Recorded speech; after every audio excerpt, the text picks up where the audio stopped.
স্টাম্পে বল লাগলো, বোল্ডও হলেন মুশফিকুর রহিম, কিন্তু আউট দিলেন না আম্পায়ার। বিপিএল এর প্রথম ম্যাচেই জন্ম হলো এমন অদ্ভুতের কাণ্ডের।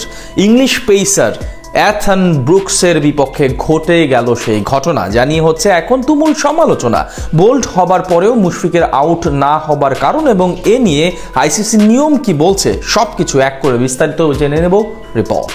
বিপিএল এর প্রথম ম্যাচে 190 রানের পাহাড় সম টার্গেট মোকাবিলা করে ম্যাচ জিতে নেয় রাজশাহী ওয়ারিয়র্স, যেখানে নাজমুল হোসেন শান্ত যেমন সেঞ্চুরি করেছেন, তেমনই ব্যাট হাতে অসাধারণ ছিলেন মুশফিকুর রহিম। তবে সেখানেই ঘটে এক অদ্ভুতুরে কাণ্ড। ম্যাচের মাঝখানে একবার বোল্ট আউট হয়েও বেঁচে যান মিস্টার ডিপেন্ডেবল। যে ঘটনা নিয়ে এখন আলোচনা হচ্ছে সব জায়গায়, এমনকি আম্পায়ারের সিদ্ধান্ত থেকে চমকে যায় বোলার অ্যাথন ব্রুকস। ক্রিকেট মাঠে নানান সময়ে বিভিন্ন ম্যাচে জন্ম নেয় বিভিন্ন রকম ঘটনা, দুই দলের লড়াই ছাপিয়েও সেগুলো আলোচনা হয় সর্বমহলে। তেমনি আজ বাংলাদেশ প্রিমিয়ার লিগের উদ্বোধনী ম্যাচে ঘটে সেই আজব কাহিনী।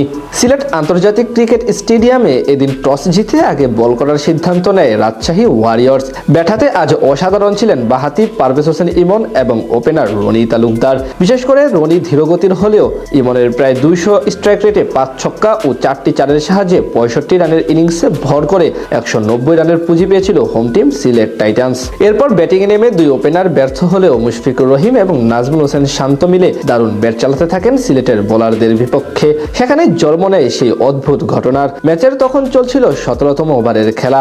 বল করছিলেন ইংলিশ তরুণ অলরাউন্ডার অ্যাথন ব্রুকস। সেখানে তার তৃতীয় বলটি খেলতে মুশফিকুর রহিম প্রথমে প্রস্তুত হলেও হঠাৎ দেখা যায় তিনি সোজা হয়ে দাঁড়িয়ে যান এবং বল গিয়ে হিট করে স্টাম্পে। সাথে সাথে বলার টিম আউটের আবেদন করলেও মুশফিক প্রতিবাদ জানান এবং আম্পায়ার সেটিকে ডেড বল বলে ঘোষণা দেন। মূলত সেখানে দেখা যায় অ্যাথন ব্রুকসের বোলিং অ্যাকশনটাই এমন, দৌড়িয়ে গিয়ে হঠাৎ করে একটু থেমে যান তিনি, যেটা দেখে ব্যাট করার সময় খানিকটা দ্বিধায় পড়ে যান মুশফিকুর রহিম। তিনি ভেবেছিলেন বলার হয়তো বল না করে কোনো সমস্যার জন্য থেমে যাবেন, তাই অপ্রস্তুত হয়ে দাঁড়িয়ে যান এবং তখনই ব্রুকস হাত থেকে বল ছাড়েন এবং মুশফিক দাঁড়িয়ে থাকেন ব্যাট না চালিয়ে। এরপর আম্পায়ারের কাছে বিষয়টি তুলে ধরলে সেখানে সেটি ডেড বল বলে ঘোষণা দেয়। আইসিসির নিয়ম অনুযায়ী বোলিং প্রান্তের আম্পায়ার যখন মনে করবেন ফিল্ডাররা বা উভয় ব্যাটসম্যান খেলা থেকে বিরত আছেন, তখনই সেটা ডেড বল বলে গণ্য হবে। তবে সেক্ষেত্রে শর্ত হলো অবশ্যই ব্যাটারকে বোলার বল ছাড়ার আগে সরে যেতে হবে। মানে বলার যদি বল ছাড়ার পর মুশফিকুর রহিম সরে যেতেন তাহলে সেটি আউট হতো। এ কারণেই সেই যাত্রায় বেঁচে যান মুশফিক এবং তিনি সেটা বারবার আম্পায়ারকে ব্যাখ্যা করে বোঝান।